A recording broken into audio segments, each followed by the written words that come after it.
السلام عليكم ورحمة الله وبركاته.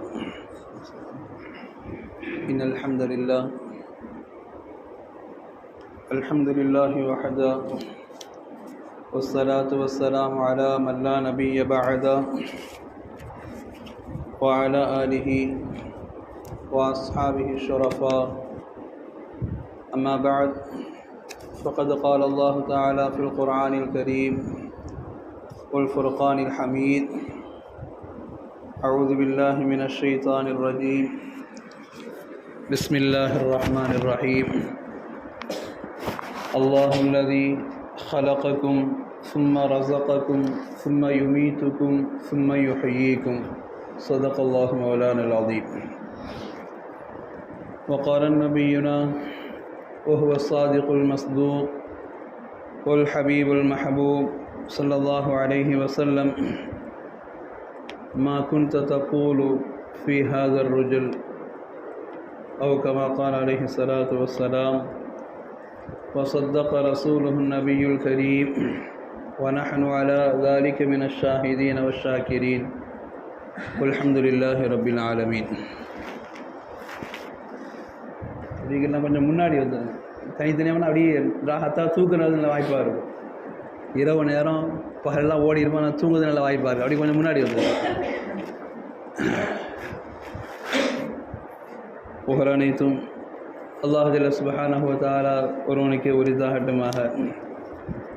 சலாத்தும் சலாமும் ஈருலக தலைவர் எம்பெருமானார் முஹம்மதுர் ரசூலுல்லாஹ் ஸல்லல்லாஹு அலைஹி வஸல்லம் அன்னவர்கள் மீதும், அன்னவர்களுடைய வாழ்வை அணுகும் பேசாமல் பின்பற்றி வாழ்ந்த உத்தம சத்திய சஹாபாக்கள், தாபிஈன்கள், தபா தாபிஈன்கள், ஷுஹதாக்கள், அக்தாபுகள், நாதாக்கள், வலிமார்கள், நல்லோர்கள், குறிப்பாக இந்த பாக்கிய மிகுந்த இரவை அல்லாஹுடைய பொருத்தத்தை நாடி அமர்ந்திருக்கிற உலகெங்கிலும் இந்த நிஷ்ஷு ஷாபானை கண்ணியப்படுத்துகிற எல்லா மக்கள் மீதும் அல்லாஹுடைய அன்பும் கருணையும் என்றென்றும் உண்டாகட்டுமாக. ஆமீன். சங்கை குறித்தானவர்களே, உண்மையில் நமக்கு இது பராத்தினுடைய இரண்டு வகையான சந்தோஷங்களுக்கு உண்டானது. பராத் அது நிறைய பாக்கியங்களை இந்த உம்மத்திற்கு தந்திருக்கிறது. அல்லாஹுடைய பாவ மன்னிப்பை பெற்று தருகிறது. அல்லாஹ்விடத்தில் எதை கேட்டாலும் இந்த இரவில் அல்லாஹ் தருவதற்கு தயாராகிறான் என்கிற நிறைய சிறப்புகளை நாம் நிஸ்ஃபு ஷாபான் என்கிற பராத் சம்பந்தமான இரவுகள் நாம் தொடர்ந்து பார்த்து வருகிறோம். இதில் கூடுதல் சிறப்பு என்னென்னா, வியாழன்ற இரவு, வெள்ளியின்ற இரவில் இது மாதிரி நம்ம முழிச்சிருப்போம், ஆனால் ஒன்று சேர்ந்து இருந்திருக்க மாட்டோம். குடும்பத்தோடு உட்கார்ந்து ஏதாவது பேசி கொண்டு இருந்திருப்போம், இல்லை வீண் கேளிக்கைகளில் இருந்திருப்போம், ஏதாவது டிவி பார்த்து உட்கார்ந்துருப்போம். வெள்ளியினுடைய இரவில் நபிகள் பெருமானார் ஸல்லல்லாஹு அலைஹி வஸல்லம் ஸலவாத் சொல்வதற்குண்டான ஒரு வாய்ப்புகளோடு நமக்கு அல்லாஹ் ரப்புல் ஆலமீன் நிஷ்ஃபு ஷாபானை இந்த வெள்ளியின்ற இரவில் அமைத்து தந்து, தனியாக வெள்ளிக்கிழமை நோன்பு வைக்க முடியாது. மார்க்கத்தில் ஏதாவது சிறப்பு அல்லாஹ் தந்திருக்கணும். எனக்கு பிடிச்சிருக்குதுன்னு சொல்லி வெள்ளிக்கிழமை யாரும் நோன்பு வைக்க முடியாது. அப்படி நோன்பு வைப்புக ஹராம்.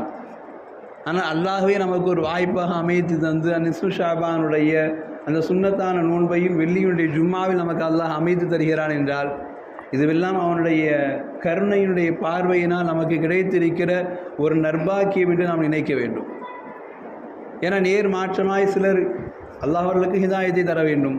இதை எப்படி விட்டு விலகி போகலாம் என்பது போன்று தெரிந்தவர்கள் கூட, எனக்கு கொஞ்சம் உடம்பு மாதிரியாக இருக்குது, நான் ரெஸ்ட் எடுத்தால் தான் கொஞ்சம் நாளைக்கு ஜும்மா கொஞ்சம் ஃப்ரெஷ்ஷாக ரெடியாக முடியும் அப்படின்ற மாதிரி நினைக்குதுன்னு சொல்லி இந்த இரவை நாம் கொஞ்சம் ஒதுக்கி போட்டு விட்டால் ஏதோ நமக்கு நல்லது நடந்துருச்சு அப்படின்னு நினைக்கிற மாதிரி ஒரு காரணத்தோடு சில பேர் இப்படி யோசிக்கிற இடத்துல அல்லாஹ் ரப்புல் ஆலமீன் நமக்கு இப்படி ஒரு வாய்ப்பை தந்து ஜும்ஆவினுடைய இரவையும் முழித்திருக்கிற பாக்கியத்தோடு நிஸ்ஃபு ஷாபானையும் என்னிடத்திலே கேட்பதற்கு உங்களுக்கு என்னென்ன விஷயங்கள் இருக்கிறது என்று யோசிப்பதற்குண்டான ஒரு தௌஃபீக்கோடு அல்லாஹ் இந்த ஷஃபே பராஅத்துடைய இரவை தந்திருக்கிறான்னா, உண்மையில் நாம் நினைத்து அல்லாஹ்விற்கு அதிகம் நன்றி செலுத்த வேண்டும். அல்லாஹ் ரப்புல் ஆலமீன் இந்த இரவில் நம்முடைய எல்லா பாவங்களையும் மன்னித்து அல்லாஹ் ரப்புல் ஆலமீன் அடுத்த வருடத்திற்குண்டான எல்லா விதமான நலவுகளிலும் அல்லாஹ் நம்மையும் நம்முடைய குடும்பத்தையும் நம்முடைய இஸ்லாமிய சமூகத்தையும் பரக்கத் நிறைந்த சமுதாயமாக எல்லா நலவுகளிலும் முன்னிறுத்தப்பட்ட சமுதாயமாக அல்லாஹ் ரப்புல் ஆலமீன் நம்முடைய வாழ்வினுடைய என்னென்ன எதிர்பார்ப்புகள், என்னென்ன மாற்றங்கள், என்னென்ன தேவைகள் என்று எல்லாவற்றையும் ஆசைப்படுகிறோமோ எல்லாவற்றையும் அடைவதற்கு நான் தௌஃபீக்கும் அல்லாஹ் ரப்புல் ஆலமீன் பெறுகிற பாக்கியம் மிகுந்த ஒரு இரவாக ஆக்கி தந்த அருள்வாளிப்பானாக.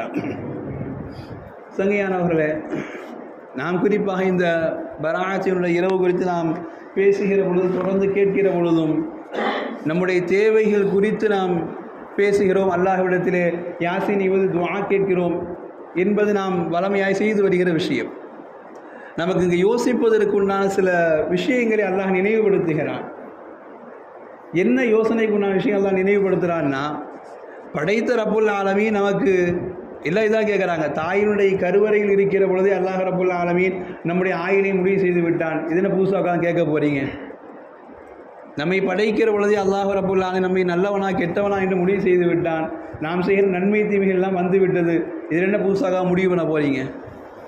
நாம் படைக்கிற பொழுது நம்முடைய கடைசி வாய் உணவு என்ன, கடைசி சொட்டு தண்ணீர் என்ன என்பதை எல்லாம் அல்லாஹ் முடிவு செஞ்சுட்டான். புதுசாக என்ன உட்காந்து கேட்க போகிறீங்க? அப்போ இது ஹதீஸுக்கு முரணாக இல்லையா என்று யோசிக்க தோன்றுகிற, ஹதீஸினுடைய வார்த்தையை வைத்தே கேட்க தோன்றுகிற இந்த உலகத்தில் அல்லாஹ் ரப்புல் ஆலமீன் நம்மை கொஞ்சம் இப்படி யோசிக்க சொல்கிறான். நாம் உலகத்துக்கு வந்திருக்கிறோம், உலகத்தில் விடைபெறப் போகிறோம். ஆனால் நம்முடைய ஆன்மா உலகத்தில் இருக்கிற பொழுது நாம் ரூஹும் உடலும் ஒன்று சேர்ந்து இருக்க பெறுவதனால் நாம் அமர்ந்திருக்கிறோம், நாம எழுந்திருக்கிறோம், நாம பார்க்கிறோம், நாம கையை தூக்குகிறோம், காலை அசைக்கிறோம், எல்லாம் செய்கிறோம்.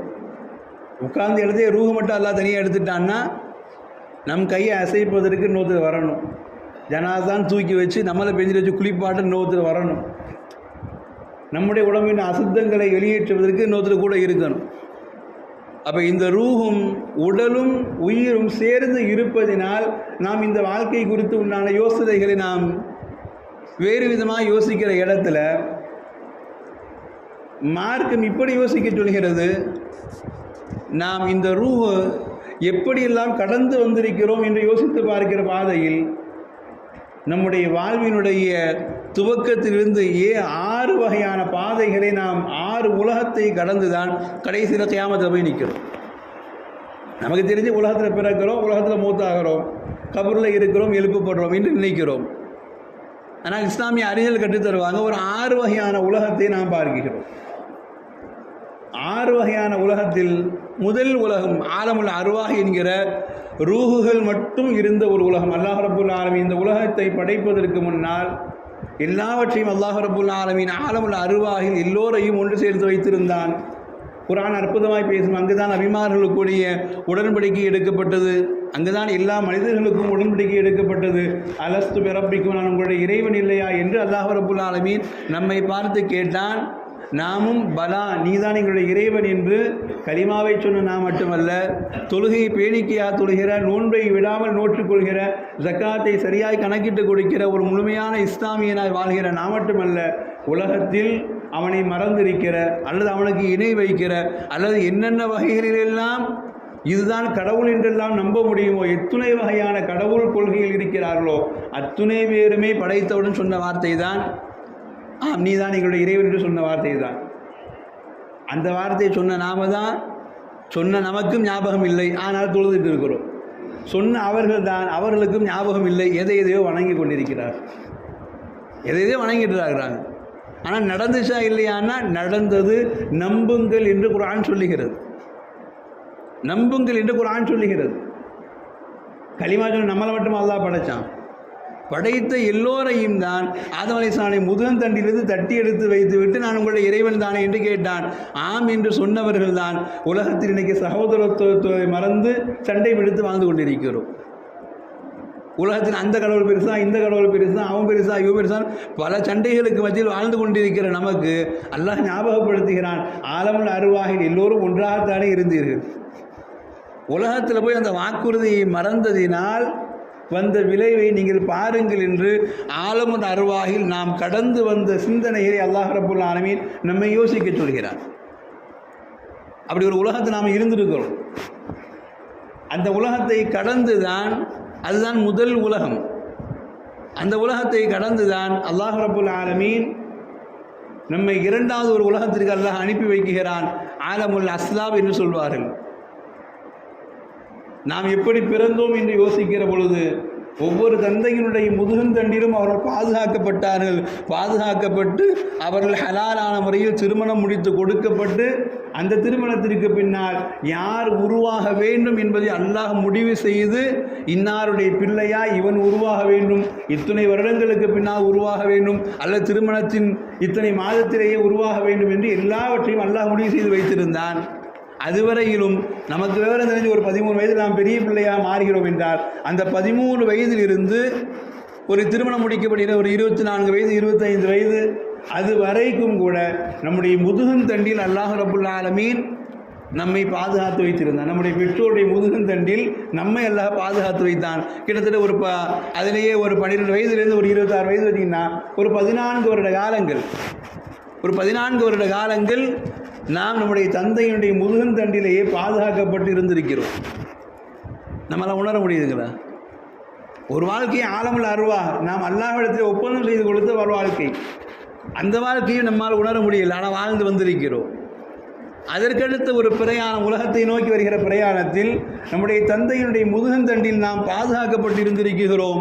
அல்லாஹ் ரப்புல் ஆலமீன் முதுகந்தண்டில் இருந்த நம்மை அவருக்கு முதுகில் எந்த அடியும் படாமல், அவருக்கு எந்த விதமான உடல் பாதிப்பும் ஏற்படாமல், அவருக்கு உண்டான அந்த உடம்பினுடைய அளவில் நாம் குழந்தையாய் உருவாக வேண்டும் என்று அவன் முடிவு செய்து வைத்திருக்கிற காலம் வரை இன்னாரும் திருமணம் முடிக்க வேண்டும், இவரையும் திருமணம் முடிக்க வேண்டும், இவர்களோடு சேர வேண்டும் என்று என்பதெல்லாம் அல்லாஹ் முடிவு செய்துவிட்டு ஒரு ஹலாலான தொடர்பை பாதுகாத்து அல்லாஹ் ரப்புல் ஆலமீன் ஒரு 14-15 வருட காலங்கள், என் திருமணம் முடிஞ்சு கூட எத்தனை வருஷம் பிள்ளையே இல்லை, 10 வருஷம் பிள்ளை இல்லை, 10 வருஷம் பிள்ளையே இல்லை, எனக்கு கடைசியாக ஒரு பிள்ளை பிறந்தா அப்படின்னு சொல்லுகிற பொழுதெல்லாம் யோசிக்கிற பொழுது கொஞ்சம் யோசித்து பாருங்கள்.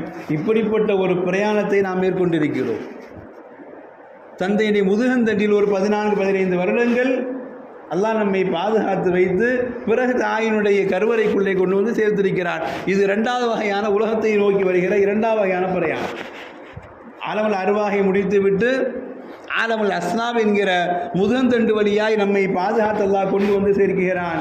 3வதாய் உண்டான ஒரு நம்முடைய பிரயாணத்தின் வழி தாயினுடைய கருவறையில் ஒரு 9 மாதங்கள் 10 நாட்கள்.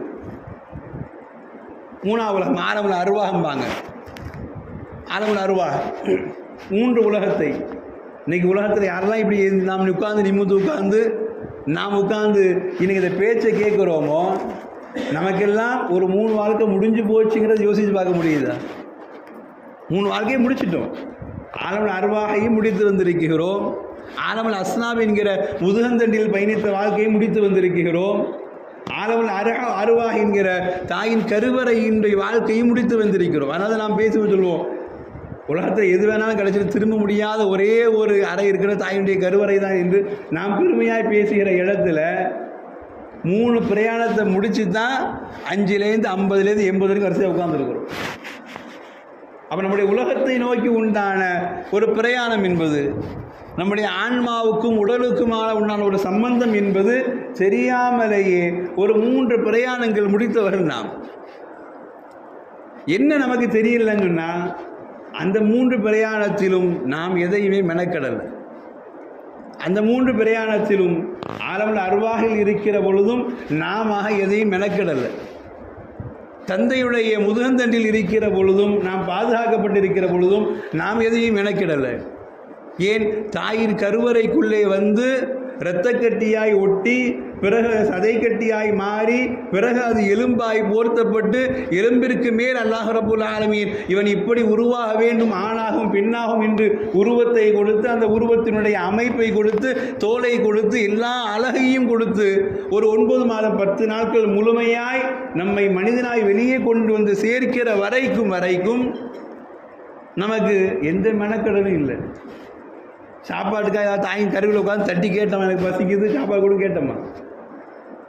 உணவு வந்ததும் தெரியாது, நாம் உருவானதும் தெரியாது, நாம் உள்ளேயே வளர்ந்ததும் தெரியாது. இல்லை எனக்கு உள்ளுக்குள்ளே காய்ச்சல் அடிக்குது, குளிர் அடிக்குதா, ஊசி போடுன்னு சொல்லி கேட்டோமா? ஏதாவது நம்ம சொன்னோமா? எனக்கு உள்ளுக்குள்ளே இருட்டாக இருக்குது, உள்ளுக்குள்ளே வெளிச்சமே இல்லாமல் இருக்குது, இல்லை உள்ளுக்குள்ளே இருக்க பயமாக இருக்குது, ஏதாவது சொன்னோமா? அவன் நாடிய அளவிற்கு 2 பிள்ளைகளாய் 3 பிள்ளைகளாய் ஒரே கருவறையில் 9 பிள்ளைகள் வரைக்குமாக இன்னைக்கு உலகம் ஆச்சரியமாக பேசுகிறது. ஒரே கருவறையில் 9 பிள்ளைகளை ஈண்டெடுத்திருக்கிறாங்களே, அத்துணையில் நாம் எதாவது மெனக்கிட்டோமா? எந்த மெனக்கடலும் கிடையாது. அல்லாஹ் உயிரையும் உடலையும் சேர்த்து இந்த பூமிக்கு தந்ததற்கு பின்னால் அந்த மூன்றிலும் நமக்கு எந்த மெனக்கடலும் இல்லாததினால் நாம் கொடுத்த வாக்குறுதியையும் மறந்துவிட்டோம், அவன் செய்த நியமத்தையும் மறந்துவிட்டோம். எதுவுமே சொல்கிறாங்க, சின்ன வயசுலேயே அவனுக்கு முதுகில் அடிபட்டுருச்சுங்க, இனிமேல் அவனுக்கு திருமண பாக்கியமே இல்லைங்க அப்படின்னு சொல்கிற இடத்துல ஒரு மனிதனுடைய முழு சந்ததியும் அழிந்து போகிறது அல்லவா? ரசூலுல்லாஹ் நினைச்சிட்டு இருந்தாங்க, ஆதம் அலைஹிஸ்ஸலாமுடைய முதுகந்தண்டிலிருந்து பாதுகாத்து இப்ராஹிம் அலைஹிஸ்ஸலாம் வரைக்கும் அல்லாஹ் ரப்புல் ஆலமீன் நபிமார்களையே என்னை அப்படியே அல்லாஹ் பாதுகாத்து கொண்டு வந்தான். அல்லாஹ் அக்பர். ஆதம் அலைஹிஸ்ஸலாம் அவர்களுக்கு அடுத்து அவருடைய மகனார் ஷீஸ் அலைஹிஸ்ஸலாம் என்று ஆரம்பித்து நபிமார்களிலேயே பாதுகாத்து இப்ராஹிம் அலைஹிஸ்ஸலாம் அப்படியே நபிமார்கள் வழியாகவே கொண்டு வந்து கடைசியாக ரசூலுல்லாஹுடைய தந்தை அப்துல்லாஹுடைய முதுகந்தண்டில் வைத்தான் என்று யோசிக்கிற பொழுது அல்லாஹ் நினைத்தால் ஒரு நபி உருவாக வேண்டும், அந்த நபியின் சந்ததி பரிசுத்தமானவர்களாய் உருவாக வேண்டும் என்று அவன் நாடி வைத்திருந்ததினால் ஆதம் அலைஹிஸ்ஸலாம் முதல் கடைசி நபி வரை அல்லாஹ் பாதுகாத்து கொண்டு வந்து ஈசா தான் திருமணம் முடிக்கல இல்லைங்களா? இனிமேல் வந்து தான் திருமணம் முடிக்க போகிறாங்க. அப்போ எங்கிருந்து மாற வேண்டும் என்பதையும் முடிவு செய்து இப்ராஹிம் அலைஹிஸ்ஸலாமுடைய வம்சம் வருகிற பொழுது அங்கிருந்து கட் பண்ணி இஸ்மாயில் அலைஹிஸ்ஸலாமுடைய வம்சத்தில் எல்லாம் மாற்றி விடுறான். பாருங்க, அல்லாஹுடைய ஏற்பாடு. நம்ம ஏதாவது மெனக்கிட்டோமா? நாம் கேட்டோமா நான் இந்த தாய்க்கும் தந்தைக்கு பிறகுன்னு ஆசைப்படுறேன்னு முடிவு பண்ணி ஏதாவது கேட்டோமா? நான் நினைச்சோம் நான் கலெக்டருக்கு பிள்ளையா பிறக்கணும், நான் ஆசிரியருக்கு பிள்ளையா பிறக்கணும், நான் பணக்காரனுக்கு பிள்ளையா பிறக்கணும், நான் இவனுக்கு பிள்ளையா ஏதாவது கேட்டோமா? கருப்பனுக்கு பிறக்கணும், வெள்ளையனுக்கு பிறக்கணும். அவன் முடிவு செய்தான். முடிவு செய்ததின்படி நம்மை பாதுகாத்து 23 வருஷங்கள் ஆனாலும் சரி, 30 வருஷங்கள் ஆனாலும் சரி, உனக்கென்று ஒரு பிள்ளை வர வேண்டியது இருக்கிறது, பாதுகாத்து வைத்திருக்கிற என்பது எல்லாம் அல்லாஹ் நமக்கு உணர்த்தி காட்டிய ஒரு காலம். எப்போ நாம் இப்போ யோசிக்கிறோம், என் தகப்பன் இவர், என் தாய் இவங்க என்று யோசிக்கிற பொழுது கொஞ்சம் கண்ணை மூடி அப்படி பின்னாடி பாருங்க. இந்த உலகத்தை கடந்து வந்தவரை ஏதாவது நாம் நினைக்கிட்டோமா? தாயின் கருவறை இருந்து வெளியே வருகிற வரைக்கும் நம் கையில் எந்த மெனக்கடலும் கிடையாது, எந்த பொறுப்பும் கிடையாது. அப்போ 3 உலகத்தை கடந்து உட்கார்ந்திருக்கிற நமக்கு அடுத்துள்ள 3 உலகத்தை பற்றி யோசிப்பதற்கு இது போன்ற வரா தேவைப்படுகிறது. இப்போ நான் சொன்ன முதல் விஷயத்து வாங்க கேட்குறாங்கல்ல, அதான் தாயின் கருவிலையும் முடிவு செஞ்சாச்சு, ரிசுக்கு முடிவு செஞ்சாச்சு, ஆயில முடிவு செஞ்சாச்சு, நீ நல்லவனா கெட்டவனா முடிவு செஞ்சாச்சு. அல்லாஹ் ஆலமுல் அருவாகல முடிவு செஞ்ச கணக்கு இருக்கா இல்லையா? அல்லாஹ் ரப்புல் ஆலமீன் தாய் தந்தையுடைய முதுகில் வச்சு பாதுகாத்தானா இல்லையா? பாதுகாத்த அவன்தான் நம்மை வெளியே வருகிற பொழுது இந்த உலகத்தில் மட்டும் நீ நல்லவனாகவும் மாறலாம், நினைத்தால் கெட்டவனாகவும் போகலாம். ஏன்னா ஆலமுல் அருவாகல உன்னை கெடுக்க ஷைத்தான் கிடையாது, உன் தந்தையுடைய முதுகில் உன்னை கெடுக்க ஷைத்தான் கிடையாது. தாயின் கருவறைக்குள்ளே எங்கே ஷைத்தான் நுழைந்து விடுவானோ என்று மலக்கையும் பாதுகாப்புக்குள்ளே விட்டுருக்கிறேன். அங்கெல்லாம் கெடுக்க ஆள் கிடையாது. ஆனால் இங்கே வருகிற பொழுது நீ கெட்டு போவதற்குண்டான வசதிகள் நிறைய உண்டு என்பதனால் உன்னை திருத்தி எடுக்கிறது இது மாதிரி வாய்ப்பை தரேன் நல்லா கொடுக்குறான். இப்போ நாம் யோசித்து பார்க்கணும், இது போன்ற பராத்துகள் இருப்பதினால் தானே நம்முடைய பாவ மன்னிப்பை அல்லாஹ்விடத்திலே தைரியமாக கேட்க முடிகிறது. நாம் பாவம் செஞ்சிட்டோன்னு உணர்றதுக்கு ஒரு வாய்ப்பு இருக்குது இல்லையா? ஒரு 30 வயது வரை கலிமாவென்றால் என்னவென்றே தெரியாமல் வாழ்ந்த நம் மக்கள் இருக்கிறாங்க. ஒரு 30 வரை தொழுகை என்றால் என்னவென்றே தெரியாமல் வாழ்ந்த மக்கள் இருக்கிறாங்க. ஒரு 30 வயது வரை சம்பாத்தியத்திலேயே ஓடியவர்கள் 30 வயசுக்கு பிறகுதான் தனக்கென்று ஒரு புள்ள உருவானதுக்கு பிறகு நம்ம இப்படி இருந்தோம், நம்ம பிள்ளைய ஒழுக்கமாக வளர்க்கணும்னு அவன் யோசிக்கிறான். நம்ம வாழ்க்கை தான் இப்படி தரிமாற்றம் போயிடுச்சு, நம்ம பிள்ளைய ஒழுக்கமாக வாழ வைக்கணும்னு யோசிக்கிறான். அவன் யோசிக்கிற இடத்தில் அல்லாஹ் ரப்புல் ஆலமீன் வாய்ப்பை சேர்த்து தருகிறான். ஏன் அவன் பிள்ளைக்கு மட்டும் நீயும் நல்லவனாக வாழ்வதற்கு இது போன்ற பராத்து இருக்கிறது என்று அல்லாஹ் தருகிற ஒரு அற்புதமான வாய்ப்பு. இன்னும் பராத்தில் உட்காந்து பாவம் ஏதாவது செய்தோமா? பாவம் செஞ்சால் ஏன்னா ஒன்று கூடி முடிச்சுக்கா பாவம் செய்யணும் நல்லா கேட்பான். அல்லாஹ் அவன் அர்ஹமுர் ராஹிமீன் அல்லவா, பாவங்களை மன்னிப்பதிலும் அடியார்கள் தன்னை தேடுகிறார்கள் என்றார். ஆனந்தப்படுகிற அல்லாஹ் ரப்புல் ஆலமீனுக்கு முன்னால் இறைவே ரப்பே என்னுடைய பாவத்தை மன்னித்து விடு, என் பிள்ளைகளுடைய வாழ்க்கையை கண்குளிர்ச்சியாக ஆக்கி கொடு, என் மனைவி பிள்ளைகளுக்கு மத்தியிலே சந்தோஷத்தை தந்துவிடு, வாழ்க்கை நான் ரொம்ப விரக்தியோடு இருக்கிறேன், விரக்தியை நீக்கி என்ன எங்களுக்கு வர வேண்டுமோ அதை ரஹ்மத்தாய் தந்துவிடு என்று நம்முடைய கோரிக்கைகள் என்னவோ அத்துணையும் அடுக்குவதற்கு இது போன்ற வராது ஒரு அற்புதமான வாய்ப்பு. இது போன்ற வராது ஒரு அற்புதமான வாய்ப்பு. என்னைக்கும் அல்லாஹ்ட்ட கேட்கலாம், இல்லை நீ அல்லாஹ் சொல்லவே இல்லை, என்னைக்கும் அல்லாஹ்க்கு அல்லாஹ் தரமாட்ட சொல்லவே இல்லை. ஆனால் இது போன்ற ஒரு இரவில் அல்லாஹ் ரப்புல் ஆலமீன் நான் இறங்கி வந்து உங்களுக்காக நீ நிற்கிறேன், நான் மகரிபில் இருந்து ஃபஜ்ர் வரை இந்த பூமியினுடைய முதல் வானத்தில் அமர்ந்திருக்கிறேன், தேவையுடையவர்கள் என்னை பயன்படுத்திக் கொள்ளுங்கள் என்று அல்லாஹ் சொல்கிற பொழுது நீ தர்றவன் தானே, தந்தாத்தா தராட்டி போ அப்படின்னு போனோன்னா நமக்கு நஷ்டமா அவனுக்கு நஷ்டமா? யோசிக்கிற நாம் சிந்தனை இப்படி மாற்றி யோசித்து பார்க்கணும். என்ன பாவம் செய்வா கூப்பிடுறாங்க, வாங்க 10 மணிக்காக உட்காந்து தண்ணி வச்சு உட்காந்து பேசி போகலாங்கன்னு கூப்பிடுறாங்க. நாம் செய்த பாவத்தை யோசிப்பதற்கு, வாழ்வில் நாம் எப்படி அடுத்த கட்டத்தை நகர்த்த வேண்டும், நம்முடைய வாழ்வின் சோதனைகளுக்கு எப்படி பாவத்தை நாம் அளிக்க வேண்டும் என்பதெல்லாம் யோசிப்பதற்குண்டான ஒரு அற்புதமான இரவல்ல இந்த பராத்துடைய இரவு. அந்த இரவில் தான் நாம் கடந்து வருகிற இந்த 4வது பாதை. நான் சொல்ல வந்த விஷயம் அதுதான். 3 உலகத்தை முடித்து 4வது உலகத்தில் அமர்ந்திருக்கிறோம். ஆலமு துன்யா என்கிற இந்த துன்யாவுடைய உலகத்தில் அமர்ந்திருக்கிறோம். இந்த துன்யா என்கிற உலகம் இங்கே வந்த பிறகு அல்லாஹ் சொல்லுவான், அல்லாஹுல்லதி ஹலகக்கும் சும்மா ரஸகக்கும். அல்லாஹ் சொன்னான், உலகத்துக்கு வந்த பிறகுதான் முதல்ல புல்ல அழுகுன உடனே சந்தோஷப்பட்டு முடிச்சு 5 நிமிஷமே உடனே பிள்ளைக்கு பாலை கொடுக்குன்னு சொல்லணும். அடுத்த வாரத்தை என்ன பேசுகிறோம், புல்ல அழுகுதுன்னா உடனே பிள்ளைக்கு பாலை கொடுங்கிறோம். பாலில் ஏதாவது வாங்கி டப்பாவை கொடுங்கிறோம், டப்பாவில் ஊற்றி ஏதாவது காய்ச்சி கொடுங்கிறோம். அல்லாஹ் சொல்கிறான், அல்லாஹுல்லதி ஹலகக்கும் சும்மா ரஸகக்கும். வந்த உடனே முதல் தேவை ரிஸ்க் எங்கன்னு தேடுறது தான். உலகத்தில் படைத்த எந்த படைப்புகளுக்கும் ரிஸ்கை போய் யாரும் ஊட்டி விடுவதெல்லாம் கிடையாது. சொல்லுவாங்க இல்லையா, ஆடு பிறந்தால் ஆடை எந்திரிச்சு நிப்பாட்டது யாரும் சொல்லிவிடுவதில்லை. எந்திரிச்சு நின்று தானாக போய் தாயினுடைய மடுவை முட்டி அதுக்கு இதுதான் உணவுன்னு தெரிஞ்சு எடுக்க தெரியுது. உலகத்தில் படைக்கப்பட்ட எல்லா படைப்புகளுக்கும் இங்கே தான் உணவு சுரக்கிறது, எனக்கு உணவு தேவைப்படுகிறது என்று தாயை போய் பிள்ளை குத்துகிறது. ஆனால் மனுஷன் மட்டும்தான் ஒன்றுமே தெரியாமல் பக்கம் அழுதுகிட்டே இருக்கிறான். இவன் அழுதா பக்கத்துக்கு இருக்கிற உறவெல்லாம் சேர்ந்து தாயை திட்டுது. ஃபுல்லாக அழுது வச்சுக்கிட்டே இருக்க பிள்ளைவார், பிள்ளை அழுவ வச்சு பிள்ளையை பாரு. அல்லாஹ் சொல்ற வார்த்தை சும்மா ரஸகக்கும். நீ உலகத்தில் உன்னை படைச்ச உடனேயே முதல் தேவை ரிஸ்க்கு தான். அப்போ இந்த ரிஸ்கினுடைய தேவை சொல்லுவாங்க முஃபஸ்ஸிரீன்கள், குர்ஆனில் அல்லாஹ் ரப்புல் ஆலமீன் 123 இடங்களில் ரிஸ்க்கு சம்பந்தமாக அல்லாஹ் பேசுகிறான். 123 இடங்களில் பேசுகிறான். ஒரு இடங்களில் கூட அல்லாஹ் ரப்புல் ஆலமீன் உணவை வேறு ஒருவனும் தேடு என்று அல்லாஹ் சொன்னதே கிடையாது. என்னிடம்தான் உணவு இருக்கிறது, என் பக்கம் நீங்கள் நாடி வாருங்கள் என்று ஃபப்தகு இன்தல்லாஹி ரிஸ்க், நீங்கள் அல்லாஹ்விடத்திலே உணவை தேடுங்கள் என்று அல்லாஹ் ரப்புல் ஆலமீன் மனிதனுக்கு தருகிற முதல் பாடம் என்ன தெரியுமா? அந்த ரிஸ்கை நீ ஹலாலாக தேடிவிடு. நீ அடுத்தவன்கிட்ட கேட்டால் ஹலாலா ஹராமான்னு தெரியாது. உண்மை அப்படி தானே?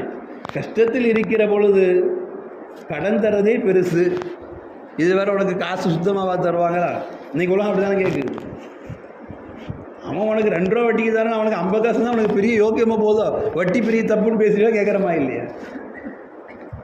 நாம் ரிஸ்கை அடுத்தவனிடம் தேடுகிற பொழுது அங்கே ஹலால் ஹராமை பற்றி யோசிக்க முடியாது.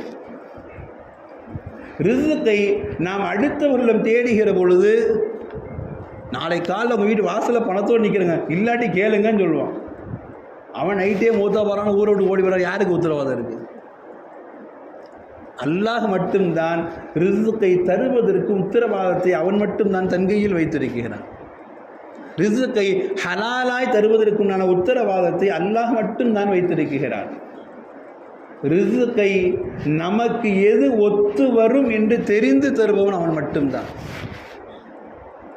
திடீர்னு ஒரு நண்பர் வீட்டுக்கு போகிறோம், போகிற இடத்துல உட்காந்து இடத்துல எனக்கு இட்லி தாங்க வேணும்னு கேட்டுப்பார்.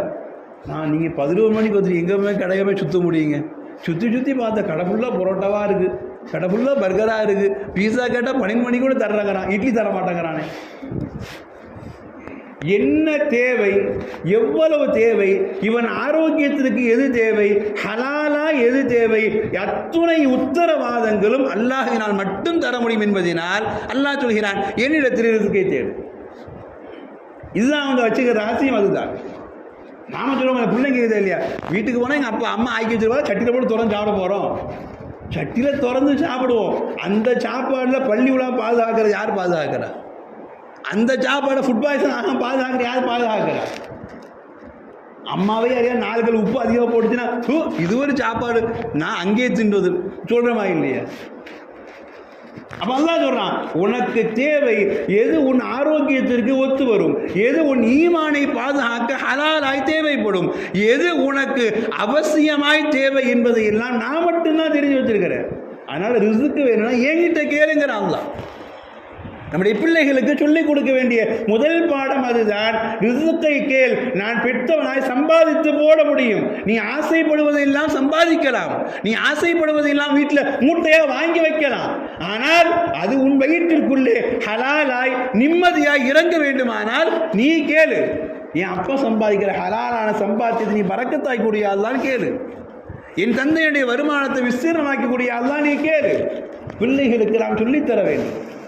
அவன் படிக்கிற வயதிலேயே பிள்ளைகளுக்கு நாம் பக்கத்தில் உட்கார்ந்து துவா கேட்க கற்றுக் கொடுக்கணும். இன்னைக்கு துவா கேட்க கற்றுக் கொடுக்குறோமா? இன்னைக்கு குடும்பத்தில் உண்டான மிகப்பெரிய தவறு அதுதான். இது போன்ற பராத்திரம் அதுக்கெல்லாம் உபயோகமாகும். நாம் செய்கிற துவாக்களுடைய வார்த்தைகள் பிள்ளைகளுக்கு மனதில் பதிய வேண்டும்.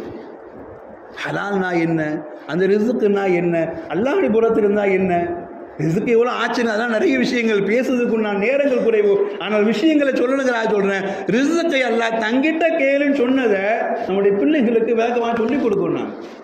4 வயசு பிள்ளைய 5 வயசு பிள்ளைய பக்கத்தில் உட்கார வச்சு நாம் துவா கேட்கிற பொழுது நம் சிந்தனை எங்கே போகிறது, நம் கண்ணுடைய பார்வை எங்கே போகிறது, யாரை நோக்கி நாம் முன்னோக்கி இருக்கிறோம் என்பதையெல்லாம் நம் பிள்ளைகள் பார்க்க நாம் துவா செய்து பழக வேண்டும். அந்த துஆக்கள் நாம் கண்ணீர் வடித்து கேட்க வேண்டும். இறைவா, எங்களுடைய பாவங்களை மன்னித்து விடு. இறைவா எங்களின் ரிஸ்கை எங்களுக்கு விஸ்தீர்ணமாக்கி தா யா அல்லாஹ். என் மனைவி பிள்ளைகளுக்கு ஹலாலாய் நான் கொடுத்து பழக வேண்டும் யா அல்லாஹ். என் மனைவி பிள்ளைகளுடைய என்னுடைய இபாதத்துகள் ஏற்றுக்கொள்ளப்படுவதற்கு உன் ரிஸ்க்கு தான் காரணமாகிறது யா அல்லாஹ் என்று எல்லாவற்றையும் பிள்ளைகளுக்கு சொல்லிக் கொடுக்கிற தகப்பனாய் நாம் மாற வேண்டும். அல்லாஹ் கேட்க சொல்றான், ரிஸ்க்கை பற்றி என்கிட்ட கேளுங்கிறான். அல்லாஹ் 123 இடங்களை என்கிட்ட கேள் நல்லா சொல்றானா. உலகத்தில் தர்றவனெல்லாம் ரிஸ்க்கு தர்றது கிடையாது. உலகத்தில் தர்றவன் எல்லாம் அவனெல்லாம் ரிஸ்க்கு தர்றவன் கிடையாது. நான் மட்டும்தான் உனக்கு தேவையானதை, உன் ஆரோக்கியத்தை பாதுகாப்பதை, உன் ஈமானுக்கு உத்தரவாதத்தை, உன் உணவினுடைய விஷத்தை கூட ஹலாலாய் மாற்றுகிற தன்மை என்கிட்ட மட்டும்தான் இருக்குது. கெட்டு போகிறனா வாந்தி எடுக்க வைக்கணுங்கிறது அல்லாஹ் தான் முடிவு செய்யறான். ஃபுட் பாய்சன் சாப்பிட்டோம், அது வெளியே வரணுங்கிற முடிவு பண்ண அல்லாஹ் தான் முடிவு பண்ணுறான். அப்போ எது தேவை என்பதை நான் முடிவு செய்கிற இருக்கிற இடத்துல என்கிட்ட நீ கேள் என்பதை பாடத்தை அல்லாஹ் கற்றுத்தர இடத்துல தான் அல்லாஹ் சொல்கிறான், அல்லாஹ் உள்ளது ஹலகக்கும் சும்மா ரசகக்கும். அதனால தான் இந்த உலகத்தில் உட்கார்ந்து கொண்டு நாம் அல்லாஹ்விடத்தை தேடுகிற அடிப்படையை தேடுகிறோம். இறைவா ரிஸ்க்குகளை விஸ்தீர்ணமாக்கித்தான். விஸ்தீரணம் ஒன்றுக்கு 4-5 வகையாக சமைச்சு வச்சு தூர போடுறதுல விஸ்தீரணம். நீங்கள் நாம் தப்பாக நினச்சிக்கிறோம் விஸ்தீரணத்தை. ஏன்னா சில பாதாள வீட்டில் போனோன்னா 1க்கு 5 வெரைட்டி சமைச்சு வச்சுட்டு எதை திங்கிறது எதை தூர போகிறது தெரியாமலே அலைகிறோம். இன்னைக்கு ஓதும் ரோட்டில் அலைகிறோம்னா ஒரு பேருக்கு சோறு கிடைக்காம அலைகிறான். சில வீடுகளில் 5 வகையாக வெரைட்டியை சமைச்சு வச்சுட்டு எதை திங்கிறது எதை தூர போடுறது, அதெல்லாம் மதியத்துக்கு எப்படி வெரைட்டியை சமைக்கிறது யோசிக்கிறோம். இருக்கிறது காலி பண்ண முடியல, ஆனால் மதியத்துக்கு எப்படி வெரைட்டியை சமைக்கிறது. விருந்தாளி வந்தாலும் கூட மார்க்கம் அதுதான் அளவு சொல்லி தருது. நீங்கள் ரிஸ்க்கை வீணாக்கிக்கிட்டு விருந்தாளி கவனிக்கிறதுக்கு அவசியம் கிடையாது. விருந்தாளிக்கு எது பிடிக்குமோ அதை அழகாக செஞ்சு கொடுங்க. அவன் வயிறார 5 வகையான உணவு சாப்பிட்றதுல 2 வகையான உணவை விரும்பி வயிறார சாப்பிட்டான்னா அந்த வயிறு துவா செய்யும். 5 வச்சுட்டு இவ்வளோ வச்சுட்டிங்களாங்க, இதை தொட முடியல அதை தொட முடியல, கடைசியில் நாக்குக்கு எதுவுமே டேஸ்ட் தெரியல போயிடும். 5ஐயும் தொட்டு பார்த்துட்டு நல்லா இருக்குது, ஆனால் எதையும் முழுசாக உணர முடியாதுன்னு சொல்லிட்டு போயிடும். அது துவா இல்லை. கொடுக்கிறதை கூட அழகாய் சுவையாய் கொடுக்கிற இடத்துல அவன் நாவை தொடுகிற பொழுது அவனுடைய உள்ளம் தானாக துவா செய்யும். எவ்வளோ அழகாக விருந்தளிச்சு அவன் கண்ணியப்படுத்தியிருக்கிறார் என்று துவா செய்கிற ஒரு சூழலை நாம் கொண்டு வரணும். அவர் ரிஸ்க்கை குறித்து அல்லாஹ் அன்றைக்கி நமக்கு யோசிக்க வைக்கிறான். அடுத்தது நம்முடைய வாழ்வினுடைய முசீபத்துகள் நீங்க முசீபத்து நீங்கணும் அப்படின்னா அல்லாட்ட கேட்கறது ஒரு புறம், இன்னொன்று அல்லாஹ் சொல்லுவான் முசீபத்து நீங்கணும்னா முதல்ல நம்முடைய உள்ளத்தை நாம் கொஞ்சம் குடிஞ்சு பார்க்கணும். யா அல்லாஹ் முசீபத்தை நீக்குன்னு உங்ககிட்ட வந்திருக்கிற, ஆனால் முசீபத்தை நீக்கிறதுக்கு முன்னாடி என்னுடைய பாவத்தை கொஞ்சம் நான் யோசித்து பார்க்குறேன். யா அல்லாஹ் என் பாவத்தை நீ மன்னித்து விட்டால் உன்னுடைய நெருக்கம் எனக்கு கிடைச்சிடும் நினைக்கிற, அதனால் பாவத்திலிருந்து என்னை பாதுகாத்து தான் யா அல்லாஹ் என்று கேட்கிற ஒரு ஈமானுடைய பக்குவம் வேண்டும். வெறுமனே உட்காந்து முசீபத்து நீக்குன்னா அல்லாஹ் எதிர்பார்ப்பான் முசீபத்தை நீக்கிறதுக்கு நான் தயார். ஆனால் முசீபத்தை நீக்கி விட்ட உடனே நீ நல்லவனாக வந்துட்டு பரவாயில்லையே. சில பேர் அவ்வளோதான், நம்ம பிள்ளைங்க நல்லா இருப்பாங்கன்னு நினச்சி அவன் கேட்குறது மேலே செஞ்சு கொடுத்து பழகிடுறோம். பிள்ளைங்க நல்லா இருப்பான் என் பேர் தட்டமாடான்னு அவன் கேட்குறது மேலே செஞ்சு கொடுத்து பழகிடுறோம். ஒரு நேரம் அவன் கேட்குறத செய்யாமல் விட்டுட்டன்னா அன்னைக்கு தான் காட்டுவான் பிள்ளை யார் தகப்பன் யாருன்னு. அன்னைக்கு காட்டுவான் நீ எல்லாம் ஒரு தகப்பனா. அன்னைக்கு கேட்கிற பொழுது தான் அவனுடைய நடவடிக்கை மாறுகிற பொழுது தான் நாம் யோசிக்கிற இடத்துல எல்லாம் சொல்ல வர்றான் நல்லதை தருவதற்கு முசீபத்தை தடுப்பதற்கு நான் தயார். ஆனால் அதுக்கு முன்னாடி உன்னிடம் என்ன இருக்கிறதோ அதை கொஞ்சம் வெளியில் கலட்டி போடு.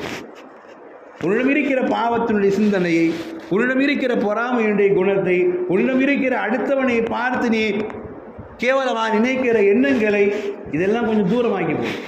உன்னிடம் என்னென்ன பாவம் பெருசாக இருக்குதோ அதை கொஞ்சம் குனிஞ்சு யோசனை பண்ணிப்பார், உனக்கு தெரிஞ்சிடும். பாவத்தை கழுகிவிட்டு என் பக்கத்தில் வா.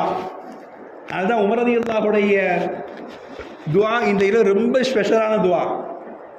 உமர் ரலியல்லாஹு இப்படி கேட்பாங்க, அல்லாஹும்ம இன் குன்த கதப்தனி இந்தக ஷகியா, இறைவா உன்னிடத்தில் என்னை உன்னுடைய ரஹமத்திலிருந்து தூரமானவன் என்று நீ எழுதி வைத்திருந்தால் ஃபம்ஹுனி மின்ஹு, அந்த பட்டியலிருந்து என் பேரை அடித்து விடு. ஃபஸ்புத்னி ஃபிஸ் ஸஆதா, என்னை சீதையுடைய பட்டியலில் மாற்றி கொடுத்துறியா அல்லான்னு.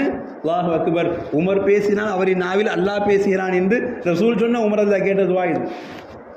என்னை கெட்டவனுடைய பட்டியலில் வச்சுருந்தா என் பேரை அதில் அழிச்சிரு, என்னை நல்லவன் பேரில் சேர்த்து வச்சிரு. என்னை நல்லவன் பேரில் வச்சுருந்தேன்னா காலம் முழுக்க அதிலேயே ஸ்திரப்படுத்தி வையா அல்லாஹ். நல்லவனாகவே வாழ்ந்து நல்லவனாகவே என் வாழ்க்கை முழுக்க தொடர்ந்து நல்லவனாகவே மௌத்தாக வேண்டும். ஏன்னா அல்லாஹ் உலகத்தில் கொடுக்குற ரெண்டே விஷயங்கள் தான். மௌத்து ஹயாத்துக்கு மத்தியில் சோதிக்கிறேன்னு சொல்கிற இடத்துல அல்லாஹ் அக்பர், நம்மளால் அந்த மௌத்து ஹயாத்தினுடைய நிலைமைகள் நம்மளால் யோசிக்கவே முடியாது. இன்னைக்கு கூட பார்த்து வடக்கு பகுதியில் ஒரு திருமண ஃபங்க்ஷனில் ஒரு 23 வயது பெண் அப்படியே மேடையில் ஆடிக்கொண்டே நிற்கிறாள். நின்றவள் அப்படியே தலை சுற்றி கீரை விட மௌத்தா போகிறார். மௌத்து வருகிற பொழுது நாம் அதை எதிர்பார்த்து சந்தோஷப்படுகிற அளவிற்கு நமக்கு ஒரு வாய்ப்பு கிடைக்கும். அது அல்லாஹ்ட்ட கேட்கணும், அது அல்லாஹ்ட்ட கேட்கணும். மௌத்து வருது எனக்கு தெரியணும் யா அல்லாஹ். இது நாம் கேட்டதில்லை, நபிமார்கள் கேட்டாங்க அல்லாஹ்விடத்தில். யா அல்லாஹ் மௌத்து நீ படைச்சிருக்கேன்னு சொல்கிற, கண்டிப்பாக வரும்னு சொல்கிற, ஆனால் மௌத்து வரும்போது எனக்கு ஏதாவது உணர்த்தி விட்டு வரவையேன் என்று கேட்கிற பொழுது அல்லாஹ் சொன்னான், நபிமார்களுக்கும் சொன்னான், முடி நரைக்கிற பொழுதே மௌத்துடைய பயம் வந்துடணும். ஒரு முடி நரைக்கிற பொழுதே மௌத்துடைய பயம் வந்துடணும். பயம் வந்துடுச்சுன்னா உங்களுக்கு நல்லுணர்வு கிடச்சிருச்சுன்னு தான். எனக்கு பல பேருக்கு முடி நரைச்ச பிறகு தான் சிந்தனையே மாறி போகுது, காலமே மாறி போகுது, ஆட்டமே வேறு மாதிரி ஆகுது. அல்லாஹ் ஒரு முடி நரைச்ச உடனே முடி நரைச்சிடுச்சு, நாம் கொஞ்சம் வயோதிகத்தை நோக்கி திரும்புகிறோம் என்று நீங்கள் யோசிக்க ஆரம்பியுங்கள். முடி நரைத்ததும் உங்களுக்கு மௌத்துடைய சிந்தனை வந்துச்சுன்னா காலம் முழுக்க உங்களுக்கு பாவத்துக்கு சிந்தனையே வராதுன்னா. நபிமார்களுக்கு சொல்லி தந்த அதே பாடம் தான் குர்ஆன் அதையே சொல்லும். குர்ஆன் அதையே சொல்லும். உனக்கு நான் வெண்மை முடியை தர இல்லையான்னு அல்லாஹ் கேட்பான். உனக்கு நான் வெண்மை முடி தரலையா? எதுக்கு? அந்த வெண்மை முடிதான் நீ மௌத்தை நோக்கி வருகிறாய், பிள்ளையாய் பிறந்தாய், நீ ஊருண்டாய், பிறண்டாய், தவழ்ந்தாய், எழுந்திருத்தாய், நடந்தாய், இளைஞனாய், குழந்தையாய், அத்துணை மாறினாய், திருமணம் முடிக்கப்பட்ட வாலிபனாய் வந்தாய், உனக்கு பிள்ளைகள் வந்தது, சம்பாதித்தாய், ஓடினாய், எல்லாம் செய்தாய். முடி நரைக்கிற பொழுது கொஞ்சம் யோசித்துப்பார், உலகத்திற்காக நிறைய ஓடிவிட்டேன், என்னை படைத்த ரப்பிற்காக கொஞ்சம் ஓடி இருக்கிறேனா என்று யோசித்துப்பார். முடி நரைக்கிற பொழுது இந்த சிந்தனை வந்து விட்டார், வாழ்க்கையில் வெற்றி அடைஞ்சிடலாம். நம்ம முடி நரைக்கிற பொழுது இந்த சிந்தனை வந்துச்சுன்னா போதும், உலகத்துக்காக நிறைய ஓடிட்டோமே, அல்லாஹ்வுக்காக என்ன ஓடி இருக்கிறோம் என்று யோசித்தால் அதுக்கு பிறகு உனக்கு தொழுகை தப்பாது, அதுக்கு பிறகு நமக்கு நோன்பு கஷ்டமாக தெரியாது, அதுக்கு பிறகு ஜக்காத்தினுடைய பணத்தை நம்மிடம் வைத்திருப்பது நமக்கு ஒரு பயமாக இருக்கும். அது அல்லாஹ் கொடுக்கிற ஒரு அளவுக்கு. உமர் அல்லாஹ் கேட்டாங்க, யா அல்லாஹ் என்னை கெட்டவனுடைய பட்டியலை வச்சுருந்தா நல்லவனுடைய பட்டியலை மாற்றி கொடுத்துரு யா அல்லாஹ். நல்லவனாக வச்சுருந்தா அந்த நல்லவன் பட்டியலே வச்சு அப்படியே என்னை மௌத்தாகி நல்லவர்களோடு என்னை கொண்டு போய் சேர்த்துறியா அல்லாஹ் என்று கேட்ட அந்த அடையாளம். அப்போ உலகத்தில் நாம் இது போன்ற நிறைய சோதனைகளுக்கு மத்தியில் இருப்பதினால் உலகத்தில் இந்த வாழ்க்கையில் நாம் ரிஸ்கை கேட்கிறோம், அல்லாஹ்விடத்திலே ஆஃபியத்தை கேட்கிறோம், அல்லாஹ்விடத்திலே முசீபத்தினால பாதுகாப்பை கேட்கிறோம். இந்த உலகத்தை நாம் கடக்கக்கூடிய அந்த தருவாய் நாம் அடைந்த 5வது உலகம் ஆலமுல் பர்ஸக் என்கிற உலகம். பர்ஸக் ஒரே ஒரு திரை தான். அதான் சொல்லுவாங்க, கண்ணுக்கு தெரியாத ஒரே ஒரு திரை தான் பர்ஸக். ரொம்ப முக்கியமானது. நாம் சந்தித்த உலகத்திலேயே, சந்தித்து வருகிற, சந்திக்க போகிற உலகத்திலேயே ரொம்ப வித்தியாசமானது பர்ஸக் மட்டும்தான். ஏன்னா ஆலமுல் அர்வாஹில் சந்தித்ததும் பிறந்ததும் இருந்ததும் ஞாபகமே இல்லை. ஆலமுல் அஸ்ஸாலிபில் முதுகுந்தண்டில் இருந்தது யாருக்குமே ஞாபகமே இல்லை. தாயின் கருவில் இருந்து மட்டும் ஞாபகம் இருக்குதா? உலகத்தில் இருந்தது ஞாபகம் இருக்குது. உலகத்தில் இருக்கிற ஞாபகம் இருக்குது. பெற்றவங்க ஞாபகம் இருக்காங்க, பொண்டாட்டி பிள்ளைங்க ஞாபகம் இருக்காங்க, கூட போகிறவங்க ஞாபகம் இருக்காங்க, உறவுகள் நண்பர்கள் எல்லாம் ஞாபகம் இருக்கிறாங்க. ஆனால் ஆலமுல் பர்ஸக் அது முக்கியமான உலகம். அதனால ரசூலுல்லாஹ் இந்த இரவில் அவர்களை நினைத்து ரசூலுல்லாஹ் கபர் ஜியாரத்துக்காக துஆ செய்ய சொன்னாங்க. ஆலமுல் பர்ஸக் கண்கட்டி வித்தை மாதிரி உண்டான ஒரு உலகம். வெறும் 6 அடிக்கு கீழே தான் போக போகிறோம். அல்லாஹ் அக்பர். வெறும் 6 அடிக்கு கீழே மட்டும்தான் போக போகிறோம். உலகத்தில் எத்தனை அடிக்கு போர் போடுறோம், எத்தனை அடிக்கு வீடு கட்டினா எத்தனை அடி நோண்டி பில்லர் போடுறோம். 6 அடி தான் போக போகிறோம். ஆனால் அந்த 6 அடிக்கு போக போகிறதுல அல்லாஹ் சொல்கிறா, உலகத்துக்கு உனக்கு தொடர்பே கிடையாதுங்கிற. அல்லாஹ் அக்பர். அல்லாஹ் அக்பர். முதல் ஆச்சரியம் அதுதான். வெறும் 6 அடிக்கு கீழே போய் உட்கார போகிற இடத்துல அல்லாஹ் சொல்கிற வார்த்தை, உலகத்துக்கு உனக்கு தொடர்பே கிடையாது. இதுவரை மனித சஞ்சாரத்தோடு இருந்த நாம் முதலாய் தனிமையை சந்திக்க போகிற ஒரு இடம். தனியாக மட்டும்தான் போய் ஆக வேண்டும். எல்லோரும் சந்தித்தே ஆக வேண்டும். ஆலமுல் பர்ஸக் கண்ணுக்கு தெரியாத ஒரே ஒரு திரை தாங்க அல்லாஹ் ரப்பல் ஆலமீன். அந்த ஒரு திரைக்கு பின்னால் என்னென்னவெல்லாம் நடக்கிறது என்று ஹதீஸ் பேசுகிற போது அல்லாஹ் அக்பர், ஆச்சரியத்தின் உச்சத்தில் நாம் போய் விழி மிதுங்கி நிற்கிறோம். அந்த உலகத்தை அல்லாஹ் எப்படி கடக்கப் போகிறோம்? மேல்மட்டத்தில் 40, 50, 60 பூமிக்கு மேலே இவ்வளோ ஆடிடுறோமே, அந்த 6 அடிக்குள்ளே ஆடவும் முடியாது, அசைய முடியாது அந்த உலகத்துக்குள்ளே எங்களை எப்படி வைக்க போறியோ யா அல்லாஹ்? இப்படி யோசித்து பார்க்கணும். இப்படி நாம் யோசித்து பார்க்கணும்.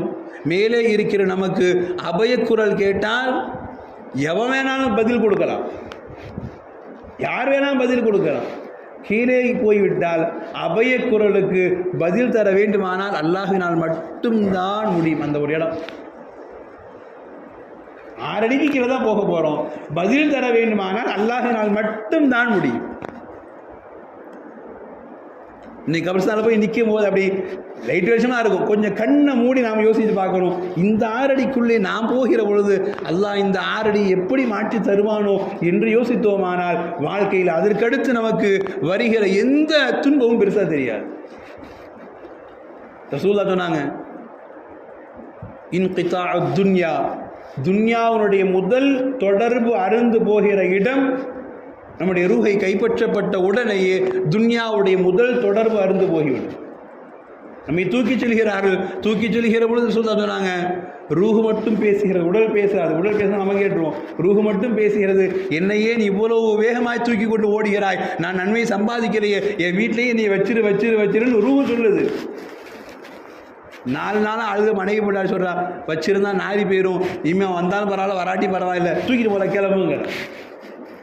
மூத்தான உடனே மனைவி சொல்கிறா, என் புள்ள வந்தே ஆகணும், அவனுக்கு டிக்கெட் கிடைக்கிறதுக்கு 1 நாள் வெயிட் பண்ணு, 2 நாள் வெயிட் பண்ணு, ஃப்ரீசரில் வை, எவ்வளோ கூடினாலும் எவ்வளோ லட்சமானாலும் வை 2 நாள் அது 3 நாள் பையன் வர முடியல, நாற்று அடிக்க மேலே தூக்கிட்டு கிளம்ப பையன் நான் சொல்லிக்கிறேன். பேசிய வாயும் அழுத கண்ணும் தானாய் மாறுகிறது. ஏன்னா 3 நாளைக்கு மேலே இவரை வச்சிருந்தா அங்கே பயம் வருது. மண்ணுக்கு போக வேண்டிய வீட்டில் உட்கார்ந்துருந்தா வேற என்ன முசீபத்து வந்துடுவோன்னு கட்டிய மனைவியை நினைக்க வைக்கும் மவுத். அல்லாஹ் அக்பர். கட்டிய மனைவியை பேச வைக்கும். உள்ள வந்தால் நான் பேசிக்கிறது போல தூக்கு மேலே கவர்றதுக்கு வைக்கும், அப்புறம் பார்த்துக்க மற்றதில்லை. அதுதான் உலக வாழ்க்கை. இருக்கிற பொழுது மனைவி வேறையாய் கணவன் வேறையாய் போயிடுவாங்க. இருக்கும் பொழுது உறவுகள் வேறையாய் இவன் தனியாய் போய்விடுவான். பக்கத்தில் வந்து நின்னா கூட 5 நிமிஷத்துக்கு மேலே நின்று அத்தா கூட உத்து பார்க்க மாட்டேன். ஆனால் பயம் ஓட்டி அல்லாஹ் சொல்ற வார்த்தை தானே. இன்கிதா துன்யா, முதல் துண்டிப்பு அதுதான். ரூஹு போச்சுன்னா உன்னை வச்சிருப்பாங்க, பார்ப்பாங்க, வர்றவங்க திறந்து காட்டுவான். உன் கூட பக்கத்தில் எவ்வளோ சாப்பிடுவானா? மௌத்தை போட்டுட்டு பக்கத்தில் எவ்வளோ பிரி ஓடி போயிடும். பயம் இல்லையா? நைட்டு வச்சுட்டு எவனா நிம்மதியாக தூங்குவானா? பாசம் வேறு. இருக்கிற 100 பேருமே பாசமா? தூங்க மாட்டான். பக்கத்திலே இருக்கும், ஆனால் இவனுக்கு உயிர் இல்லை, அதனால் மரியாதை கிடையாது. இவனை பார்க்கிற பார்வை வேறு, இவனை பற்றி ஓடுகிற சிந்தனை வேறு, இவனை பற்றி ஓடுகிற எண்ணத்தினுடைய என்னென்ன குழப்பங்கள்லாம் வருகிறது. அல்லாஹ் பேசுகிற வார்த்தை தான். இதை யோசித்து பார்த்தோன்னா அல்லாஹ் அக்பர், மனைவி பக்கத்தில் நிம்மதியாக போய் உட்கார முடியும் நம்மளால? எல்லாம் யோசிக்க சொல்றான். யோசி, நீ கடந்து வரப்போற உலகத்தின் பாதை அதுதான். அடுத்து நாம் கடக்க போகிற பாதை அதுதான். இன்கிதா துன்யா, முதல் துண்டிப்பு. எல்லாம் இருப்பாங்க, ஆனா நீ மட்டும் தனியாக தான் இருக்கணும். தூக்கி கொண்டு வருகிற பொழுது நீ பேசுவாய். உலகத்தில் ஓடுகிற ஆடு மாடுகள்லாம் ஜீவராசி எல்லாம் கேட்கும். ஆனா உன்னை தூக்கிட்டு போற உன் பிள்ளைக்கு கூட நீ அழுகுறது கேட்காது. என்னை வீட்டில் போய் வையின்னா கூட வைக்க மாட்டான், தூக்கி உள்ள வேகமாக வச்சிருவான். அப்ப அந்த வாழ்க்கைக்கு நீ என்ன தயாரான? அந்த வாழ்க்கைக்கு வருகிற பொழுது, யாருமே இல்லாத பொழுது, உன்னை அப்படியே தங்கத்தட்டில் வச்சு தாங்கின உன் பெற்றவங்க கூட உன்னை பற்றி பார்க்க முடியாது. அந்த வாழ்க்கைக்கு வருகிற நீ என்ன வச்சுட்டு வர்ற? அல்லாஹ் கேட்குறாரு, சொல்லி யோசிக்க சொல்றாங்க. சொன்னாங்க முதல் அடையாளம் கபருக்குள்ள வச்சு முடிஞ்ச உடனே 40 எட்டுகள் உன்னுடைய காதுகளுக்கு கேட்கும். ரசூல் சொல்ற வார்த்தை, 40 எட்டுகள் நம்முடைய காதுகளுக்கு கேட்கும். 40 எட்டுகளுக்கு பின்னால் உலகத்தினுடைய உறவு முறிக்கப்பட்டாச்சு. 6 அடி கீழே தான் இருக்கிறோம். வந்து அவனா என் அத்தா உடம்படியா தூக்கிட்டு வருவானா? 6 அடிக்கு கீழே வச்சுட்டேன்னா முடிஞ்சு போச்சு. அது 6 அடி அல்ல, அல்லாஹ்வுடைய தொடர்பு. அது நேரடியாக அல்லாஹ்வுடைய தொடர்பு. அதுக்கடுத்து யாரும் வந்து நிற்க முடியாது. வந்தவர் முன்னாடி நிற்கலாம், சலாம் சொல்லலாம். இதுக்கு தான் ரசூல் வாய்ப்பு கொடுத்தாங்க. ரசூல் பேசுகிற வார்த்தைகள் அல்லாஹ் அக்பர். இவ்வளோதான் ரசூல் தான் சொன்னாங்க. இதா வல்லா அஹதுக்கும் அஹா, உங்களில் யாராவது மௌத்தானவருக்கு பொறுப்பேற்றுக் கொண்டால் ஃபல்யுஹ்சின் கஃபனா, அவருடைய கஃபனை நீங்கள் அழகாக பொறுப்பெடுத்து செய்யுங்க. நாங்கள் ரசூல் அவருடைய கஃபன் அழகாக நீங்கள் கஃபனில் பொறுப்பெடுத்து செய்யுங்க. ஏன்னா அவர் உங்களுக்கு தான் அத்தா, உங்களுக்கு தான் புள்ள, உங்களுக்கு தான் மனைவி. ஃபஇன்னஹும் யுபஅஸூன ஃபீ அக்ஃபானிஹிம், மறுமையில் அவர்கள் எழுந்திருத்து நிற்கிற பொழுது என்ன ஆடையோடு நீங்கள் வைத்தீர்களோ அந்த ஆடையோடு தான் வருவார்கள். அதனால் அழகான ஆடையோடு நீங்கள் வையுங்கள் என்று ரசூல் சொல்லி தந்த வாரியை சொல்லி தருகிற வார்த்தை. சொல்லிட்டு அற்புதமாக ரசூல் தான் சொன்னாங்க. வயத்ததான் ஒரு ஃபீ குபூரிஹிம், அவங்க கபர்களுக்குள் நிறைய பேர் சந்திக்க வேண்டியது இருக்குது. நாங்கள் சொல்கிறாங்க. இன்னைக்கு உலகம் சொல்லுது கபருக்குள்ளே போயிட்டா யாருக்கும் தொடர்பு கிடையாது. ஆனால் ரசூலுல்லாஹ் சொல்கிறாங்க வயத்ததான் அவரோட ஃபீ குபூரிஹிம், அவங்க கபர்களுக்குள்ள நிறைய சந்திப்புலாம் நடக்க வேண்டியது இருக்குது.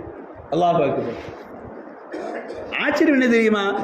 இன்னைக்கு எந்த கோஷ்டிகள் எல்லாம் கபூரில் போனால் அவருக்கு நமக்கு தொடர்பு இல்லைன்னு சொல்றதுக்கு இமாம் வச்சிருக்கிறாங்களோ, அது போன்ற அல்பானி என்கிற ஒரு பெரிய இமாம், அவர் தான் இந்த மாதிரி கொள்கையெல்லாம் பரப்புனவர். அவர் சொல்றார், இந்த ஹதீஸ் சஹீஹான ஹதீஸா கூடுங்கிறார். தெரிஞ்சுக்கோங்க, அத்தாவை கபூரில் வச்சுட்டு வச்ச அன்னையோடு மூடிட்டு வர்றதில்லை. அவருக்கு தினம் தினம் போய் சலாம் சொல்லுங்கள், அவரின் கபரில் நின்று கண்ணீர் விடுங்கள், அவரின் கபரில் நின்று துஆ செய்யுங்கள், ஃபாத்திஹா சூராவை ஓதுங்கள். ஓதி என் தந்தை அறியாமல் ஏதாவது செய்திருக்கலாம் யா அல்லாஹ், ஆனால் பிள்ளையா என்னையை வளர்த்துட்டார், அவருடைய கபரை நீ தான் நன்றாக ஆக்கிவை என்று செய்ய வேண்டிய கடமை நமக்கு உண்டு. வயத்ததான் அவரோட குபூரியும் கபர்களுக்குள்ளே சந்திக்க வேண்டியது இருக்கு. நாங்கள் எவ்வளவு ஆச்சரியங்கள் தெரியுமா? வெறும் 6 அடின்னு நினைக்கிறோம். முன்கர் நகீர் வர்றாங்க, வந்து கேள்வி கேட்குறாங்க, மர்ரப்புக, அல்லாஹ் அந்த பாக்கியத்தை பதிலளிக்கிற பாக்கியத்தை தர வேண்டும் அல்லாஹ் என்று பதில் சொல்கிறோம். ஒமன் நபியுக முஹம்மது ரசூலுல்லாஹ் என்று சொல்கிறோம். சில நேரங்களில் ரசூலுல்லாஹை எடுத்து காண்பித்து இவர்கள் யார் என்று கேட்கிறார்கள். அல்லாஹ் தடுமாற்றம் இல்லாமல் அந்த கண்ணியமான ரசூலை நேசிக்கிற பாக்கியத்தை உள்ளத்தால் நேசித்து நம் கண்களினால் கண்ணீர் விட்டு ரசூலை கடவில் கண்டு பதில் சொல்கிற தௌஃபீக் அல்லாஹ் நசீபாக்கி தர வேண்டும். இவர்கள் தான் ரசூலுல்லாஹ் என்று சொல்லிவிட்டால் அல்லாஹு அக்பர். அடுத்த வார்த்தை மலக்குமா சொல்லுவாங்க, ரசூல் இவங்க தான் சொல்லித்தல்ல, இனிமேல் உனக்கு வெற்றி தான் என்று சொன்ன உடனேயே ஹதீஸில் வருகிற வார்த்தை அவங்க மலக்குமா சொல்லுவாங்கன்னா, மா குன்த தகூலு ஃபீ ஹாதர் ரஜுல், இந்த மனிதனுடைய விஷயத்தில் என்ன சொல்கிறாய் என்று நாங்கள் எதிர்பார்த்து நின்றோம்.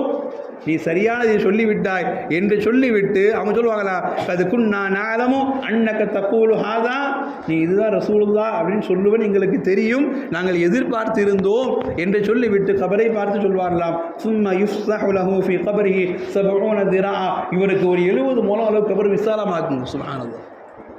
எங்க வெறும் 6 அடிக்கு தான் இருக்கிறோம். முன்ன இன்னொரு கபர் இருக்குது, பின்ன இன்னொரு கபர் இருக்குது, வலது இன்னொரு கபர், இடது இன்னொரு கபர்.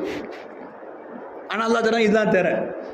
இவர் கபர் மட்டும் 70 முழத்துக்கு கபர் அல்லாஹ் விசாலமாக தரான். சுப்ஹானல்லாஹ். இவர் ஒடுங்கி எல்லாம் இருக்க தேவையில்லை, விசாலமாக இருக்கு. எப்படி நடக்கும்? அல்லாஹ் சொன்னா உண்டை கண்களுக்கு திரை, அவ்வளோதான். 6 அடிக்கு கீழே தான், சுற்றி கபரு தான். ஆனாலும் இவர் கபர் விசாலமாக. அல்லாஹ் அந்த பாக்கியத்தை நமக்கு எல்லாம் தர வேண்டும். இவ்வளோ பெரிய பாக்கியம் அந்த திரைமறைவான வாழ்க்கை. சும்ம யஃப்ஸஹு லஹு 70 திரா, 70 முழத்துக்கு அல்லாஹ் கபரை நீட்டமாக்கி விசாலமாக்கி கொடுக்குறான். சரி, விசாலமாக்கியாச்சு. அடுத்த வார்த்தையை சொல்லிட்டாங்க, சும்ம யுனவ்வரு லஹு ஃபில் கபர், கபருக்குள் அல்லாஹ் ஒரு ஒளியை கொண்டு வந்து கொடுக்குறான். நாங்கள் சுப்ஹானல்லாஹ். கபரியா இவருக்கு இருட்டாக இருக்கணும், இவர் கபரை பயத்திலிருந்து இவருக்கு விடுதலை கொடுங்கள், இவருக்கு கபரை முழுக்க ஒளிமையாக ஆக்கி கொடுங்கள். அல்லாஹ் அந்த பாக்கியத்தை உலக மக்களுக்கெல்லாம் நசீபாக்கி தர வேண்டும். இந்த ரெண்டும் கிடைச்ச உடனே இப்போ தான் கண்ணை திறந்து பார்க்குறார். முதல்ல கண்ணை திறந்த உடனே பயம். இப்போ ரசூலுல்லாஹ் என்று பதில் சொல்லி 3 கேள்விகளுக்கும் பதில் சொல்லி முடித்ததும் கபர் விசாலமாகவும் கபர் ஒளிமயமாகவும் மாறுகிறது. மாறிய உடனே புகாரில் வருகிற வார்த்தை சொன்னாங்க, இவர் அடுத்த உடனே கேட்பாரா, இர்ஜிஇலா அஹ்லி, என் வீட்டுக்கு என்ன அனுப்பி வைக்கன்னு சொல்லுவார். சுப்ஹானல்லாஹ். நாம சொல்கிறோம் மௌத்தமான தொடர்பு இல்லைன்னு, பொன்னாடி தூக்கிட்டு போய் உள்ளே போதாங்குது, உள்ளே தூக்கிட்டு போடாங்குது. ஆனால் அவர் இருக்கிறார், இர்ஜிஇலா அஹ்லி, என் வீட்டுக்கு என்னை கூட்டு போங்கிறார். அல்லாஹ் அக்பர்.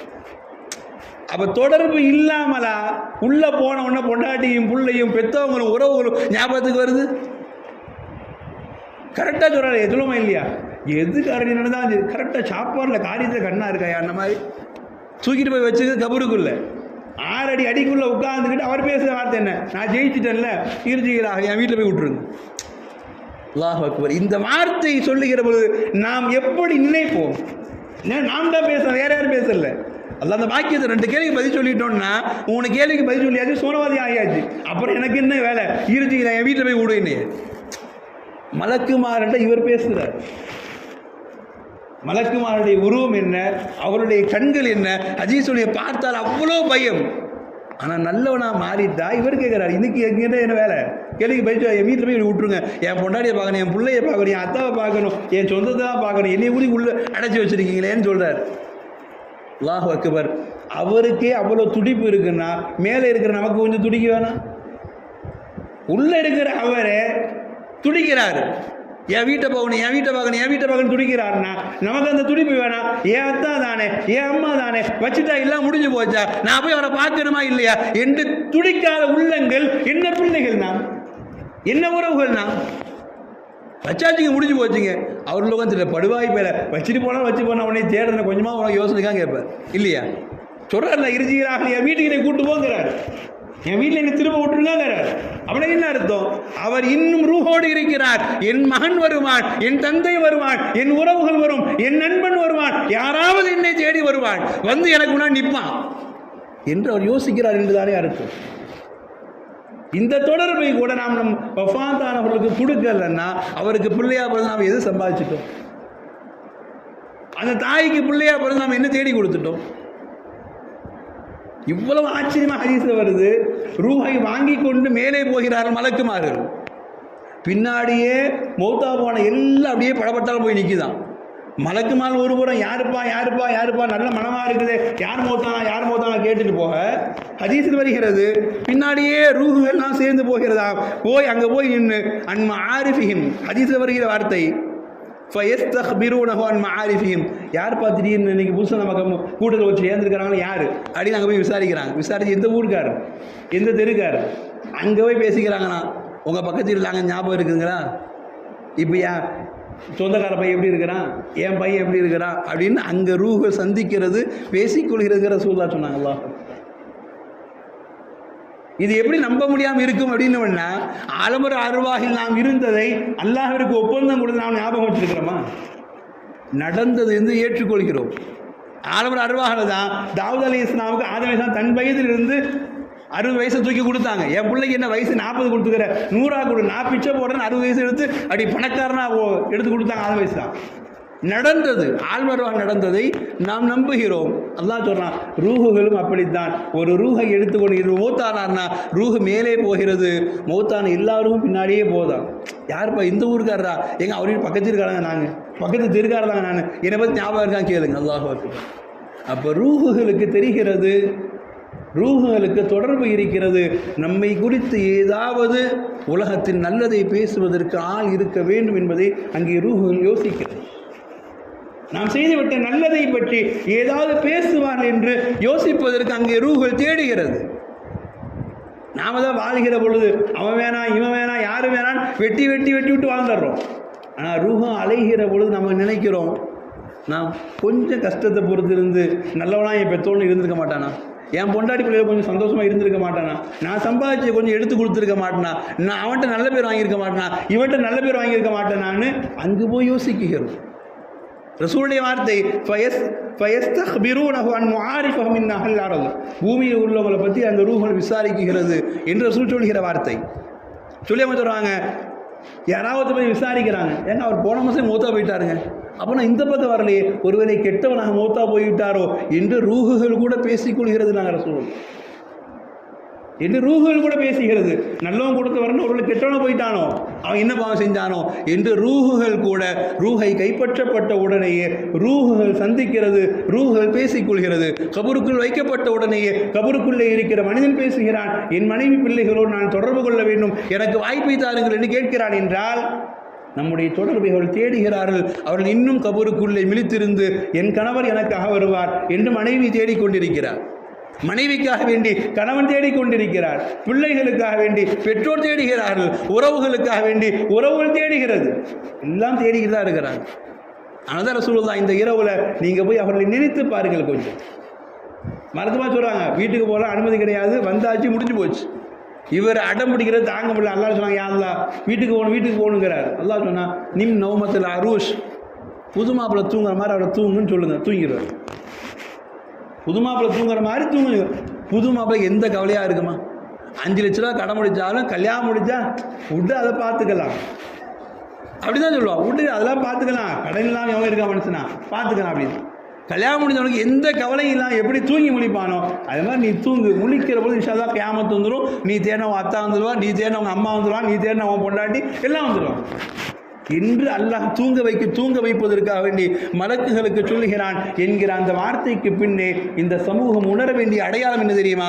நம்முடைய ரூஹுகள் அதற்கு அழிவு கிடையாது என்பது மட்டுமல்ல, ரூஹுகள் நம்மிடமிருந்து உண்டான தொடர்பை தேடிக்கொண்டே இருக்கிறது. ரூஹுகள் நம்மிடமிருந்து உண்டான நன்மைகளை தேடிக்கொண்டே இருக்கிறது. ரூஹுகள் நம்மிடமிருந்து ஏதாவது அவர்களுக்கு நன்மைகள் கிடைத்து விடாதா என்று ஏங்கிக் கொண்டே இருக்கிறார்கள். அவர் நல்லவர்களாக இருந்தாலும் சரி, கெட்டவர்களாக இருந்தாலும் சரி, நல்லவர்களாகவே இருந்தாலும் இன்னும் என்னுடைய கபர் விசாலமாகாதா, இன்னும் என்னுடைய கபர் ஒளிமயமாகாதா, இன்னும் என்னுடைய கபருக்குள்ளே நல்லவருடைய போக்குவரத்து அதிகமாகாதா, ஏதாவது நல்லது கிடைக்காதா என்று அவர்கள் தேடுகிறார்கள். என்றால் நாம் இந்த தொடர்புக்கு உரியவர்களாய் நம்முடைய பெற்றோரை நாம் மாற்ற வேண்டும். நாம் இங்கிருந்து ஓதுகிற அந்த துஆக்களும், நாம் இங்கிருந்து ஓதுகிற குர்ஆனுடைய வார்த்தைகளும், யாசீனாகட்டும், இஹ்லாஸுடைய சூறாவாகட்டும், ஃபாத்திஹா சூறாவாகட்டும், எதை நாம் அவர்களுக்கு அனுப்பி வைத்தாலும் அது கபருக்குள்ளே உடனடியாய் உன் பிள்ளையிடமிருந்து வந்தது என்று தெரிவிக்கப்படுகிறது, உன் உறவுக்காரனிடமிருந்து வந்தது என்று தெரிவிக்கப்படுகிறது, உன் நண்பனிடமிருந்து வந்தது என்று தெரிவிக்கப்படுகிறது. அப்படி ஒரு உறவை நாம் உலகத்தில் உருவாக்கி வைக்க வேண்டும். நாம் கடந்து வருகிற இது 5வது உலகம். இந்த உலகம் நிறைய மாற்றங்களை கொண்டான உலகம். வெறும் 6 அடிக்கு கீழே அல்லாஹ் ரப்பல் ஆலமீன் எத்தனை வருடங்கள் என்றெல்லாம் தெரியாது, கியாமத் வரையும் வீடு அதுதான். ஆனால் எல்லா இன்பங்களும் அங்கே உண்டு. கொஞ்சம் பாதை தவறி போனால் எல்லா துன்பங்களும் அங்கு உண்டு. அல்லாஹ் பாதுகாக்க வேண்டும். இன்பங்கள் நிறைந்த மக்களாய் கபருடைய வாழ்க்கை வாழச் செய்கிற தௌஃபீக் அல்லாஹ் நசீபாக்கி தர வேண்டும். அப்படி ஆலமுல் பர்ஸஹுடைய நம்முடைய மறுமையினுடைய வாழ்க்கை குறித்து நாம் யோசிப்பதற்குண்டான அற்புதமான ஒரு இரவு இந்த இரவு. கடந்து வருகிற 6வது ஒரு உலகம் ஆலமுல் கியாமா. அது மறுமையினுடைய எல்லா மக்களோடும் போய் சங்கமித்து நிற்கிற குர்ஆனுடைய வார்த்தையில் சொல்வதானால், யௌம யகூமுன் நாஸ் லிரப்பில் ஆலமீன், ரப்புல் ஆலமீனுக்கு முன்னால் ஒட்டுமொத்த படைப்பையும் அல்லாஹ் தூக்கி நிப்பாட்டுவான். அல்லாஹ் எல்லாத்தையும் ஆதம் அலைஹிஸ்ஸலாம் முதல் கியாமத் வரை உண்டான அத்துணை பேரையும் எழுப்பி நிப்பாட்டுவான். இது ஒரு வகையான உலகம். இந்த 6 வகையான உலகில் 3ஐ கடந்திருக்கிறோம், 4வதில் கடந்து கொண்டு இருக்கிறோம். 5ம் 6ம் நிம்மதியாக மாற வேண்டுமானால் இந்த இரவில் நாம் எதை கேட்கிறோமோ, இந்த இரவில் நாம் எப்படி மாற வேண்டும், எப்படி நாம் நல்லவனாக வாழ வேண்டும் என்று எதையெல்லாம் அல்லாஹ்விடத்திலே முடிவு செய்து நாம் உறுதியிட்டு கேட்க நினைக்கிறோமோ அத்துணைக்கும் நிச்சயம் பலன்கள் உண்டு. அல்லாஹ் ரப்பல் ஆலமீன் அப்பேற்பட்ட பராஅத்துடைய அந்த பலன்களை அல்லாஹ்விடத்திலே கேட்பது மூலமாய் முழுமைப்படுத்துகிற அடியார்களாக அல்லாஹ்வுடைய அன்பு கொண்டு நம்முடைய பாவங்கள் மன்னிக்கப்பட்டவர்களாய் அடுத்து பராஅத்து வரையும் நம்முடைய ஹயாத்தில் அல்லாஹ் பரக்கத்தை, நோய் நொடி இல்லாத ஆஃபியத்தான வாழ்வை, ரிஸ்கில் எந்த விதமான கஷ்டங்களும் இல்லாத ஹலாலை கொண்டு எது நமக்கு ஒத்து வருமோ அதை தேடி எது நமக்கு நலவை தருமோ அந்த நலவை அல்லாஹ்விடத்தை கேட்டு பெற்றுக்கொண்டு எல்லா விதமான நலவுகளோடும் நாமும் நம்முடைய குடும்பம் மட்டுமல்ல ஒட்டுமொத்த இஸ்லாமிய சமூகமும் அல்லாஹ்வுடைய பொருத்தத்திற்குண்டான மக்களாக வாழக்கூடிய மரணிக்கக்கூடிய இந்த உலகத்தினுடைய கடைசி முடிவு வரையும் அல்லாஹ்விற்கு பொருத்தமாய் நம்முடைய வாழ்வினுடைய எல்லா சூழலையும் மாற்றி அமைக்கிற தௌஃபீக் அல்லாஹ் ரப்பல் ஆலமீன் எனக்கும் உங்களுக்கும் முழு முஸ்லிம் சமுதாயத்தின் அல்லாஹ் நசீபை தந்து அருள்பாலிப்பானாக என்கிற நல்ல துஆவோடு வார்த்தையை நிறைவு செய்கிறேன். வாஹர் தஅவாஹும் அனில் ஹம்துலில்லாஹி ரப்பில் ஆலமீன். வஸ்ஸலாமு அலைக்கும் வரஹ்மத்துல்லாஹி வபரகாத்துஹு.